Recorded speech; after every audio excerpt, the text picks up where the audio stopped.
जय जिजाऊ. ज्यांच्या चरणाची धूळ कुंकवाच्या करंड्यात घेऊन बाळाला लावावी त्या राजमाता राष्ट्रमाता जिजाऊ. ज्यांच्या नामस्मरणाने देहाचे देव आणि इंद्रियाची इंद्रायणी होते ते संत श्रेष्ठ जगद्गुरु तुकोबर आहे. ज्यांनी आपल्या ज्ञानेश्वरीच्या माध्यमातून घराघरामध्ये ज्ञानाचा दिवा लावण्याचे काम केले ते संत श्रेष्ठ ज्ञानेश्वर महाराज.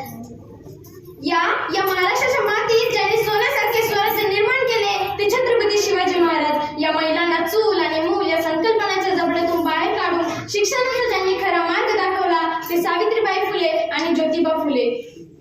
भारताचे संविधान लिहिण्यासाठी मला फारसे कष्ट पडलेच नाही, कारण माझ्यासमोर होते छत्रपती शिवरायांचे स्वराज्य असे म्हणणारे डॉक्टर बाबासाहेब आंबेडकर. या सर्व महापुरुषांना, महामातांना, महामानवांना माझं त्रिवार अभिवादन. माझं नाव अश्विनी बालचंद गणकर. मी इयत्ता 8वी शिकते. माझा विषय मी जिजाऊ बोलते. होय, आम्ही आलोय तुमच्या आऊसाहेब राजमाता जिजाऊ. या महाराष्ट्राची माती आमच्या मस्तकी लावण्याचे भाग्य आम्हास लाभलं ही आई जगदंबेचीच कृपा.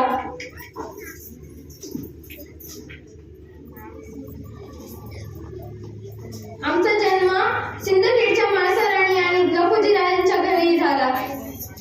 आम्ही जन्माला आलो तेव्हा घराघरामध्ये दारादारांमध्ये रांगोळी काढली गेली, तोरणं लावली गेली आणि हत्तीवरून साखरही वाटण्यात आली. एवढे बोलून मी माझे 2 शब्द संपवते. जय हिंद, जय महाराष्ट्र.